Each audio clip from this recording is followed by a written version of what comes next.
नमस्कार साथियों, मेरा नाम है मनीष कुमार और मैं आप सभी का एम के लर्नर्स पॉइंट चैनल पे हार्दिक अभिनंदन और स्वागत करता हूं। यदि साथियों आप हमारे चैनल पे नए हो तो हमारे चैनल को सब्सक्राइब करें और अगर वीडियो अच्छा लगता है तो लाइक करें, कमेंट करें और हमारे चैनल को ज़्यादा से ज़्यादा शेयर करें ताकि अगर और भी स्टूडेंट्स हिस्ट्री की वीडियो चाहते हैं तो वो भी इन्हें देखकर इसका लाभ उठा सकें। तो साथियों, आज मैं आप सभी के लिए लेकर आया हूँ इतिहास का अर्थ एवं परिभाषा। इससे पहले मैं इसी चैप्टर का पहला पार्ट लेकर आया था और आज मैं आप सभी के लिए लेकर आया हूँ सेकंड पार्ट। तो देखते हैं हम आज का हमारा टॉपिक। तो पहली वीडियो में हमने करा था कि what is the meaning of history, कि इतिहास का अर्थ क्या है एंड डेफिनेशन ऑफ हिस्ट्री।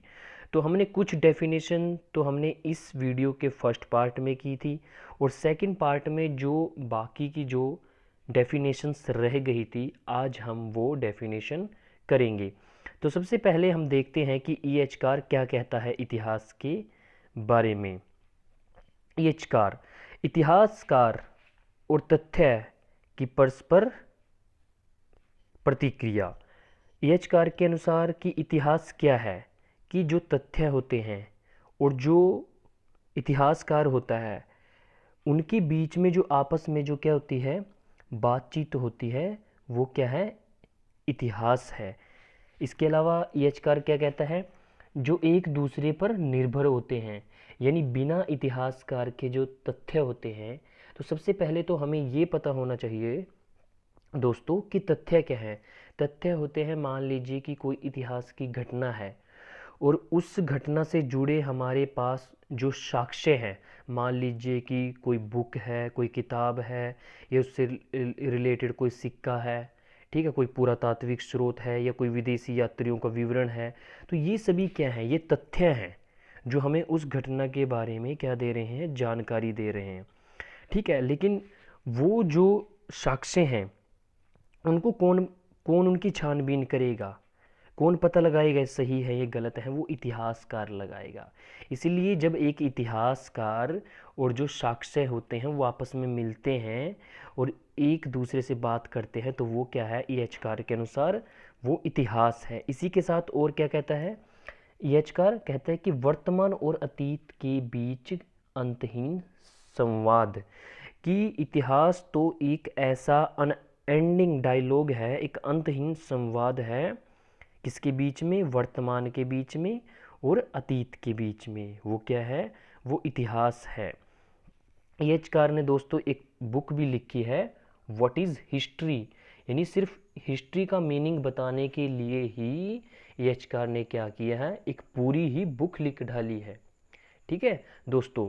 तो हमें इस बुक का नाम पता होना चाहिए, वेरी इंपॉर्टेंट ये बुक है। कई बार एग्जाम में आते हैं कि व्हाट इज़ हिस्ट्री जो नामक बुक है वो किसने लिखी है, वो ईएचकार ने लिखी है। और नेट के पेपर में ये क्वेश्चन भी आ जाता है और एचपीएससी के पेपर में भी ये क्वेश्चन आ जाता है कि वर्तमान और अतीत के बीच का अंतहीन संवाद, यह परिभाषा किसकी है। तो ये मोस्ट इम्पोर्टेंट डेफिनेशंस मैं आज आपके लिए लेकर आया हूँ।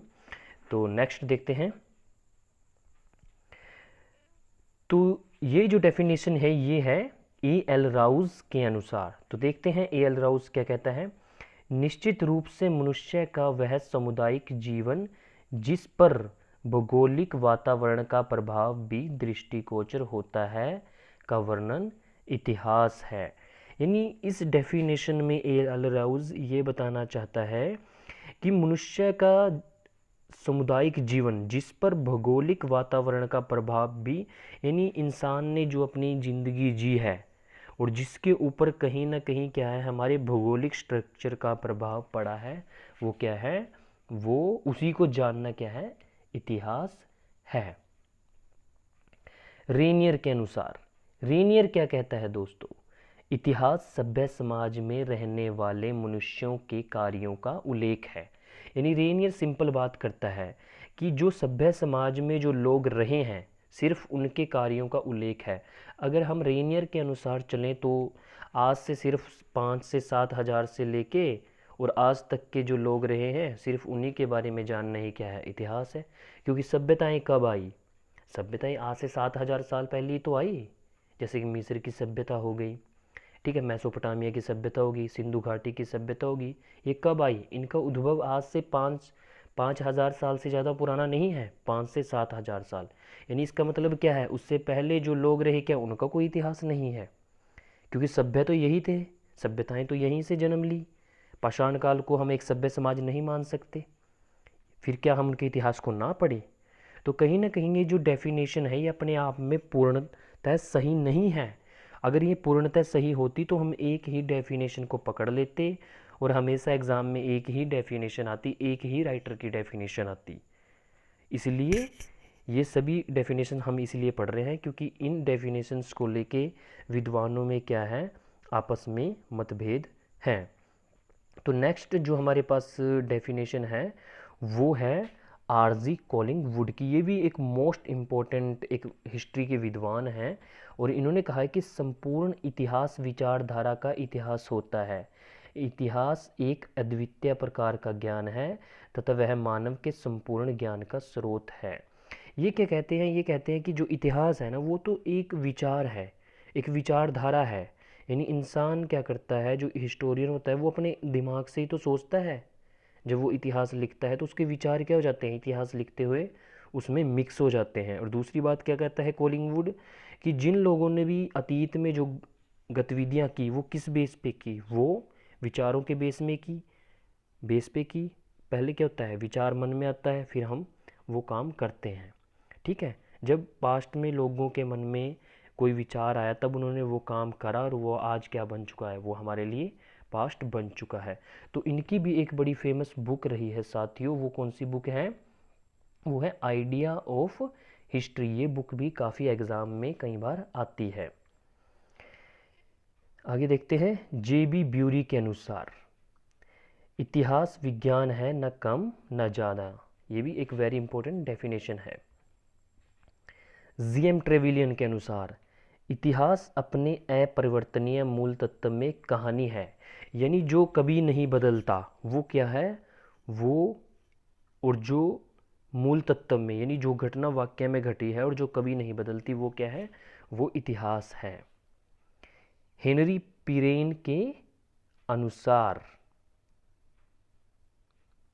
इतिहास सभ्य समाज में रहने वाले मनुष्यों के कार्यों एवं उपलब्धियों की कहानी है।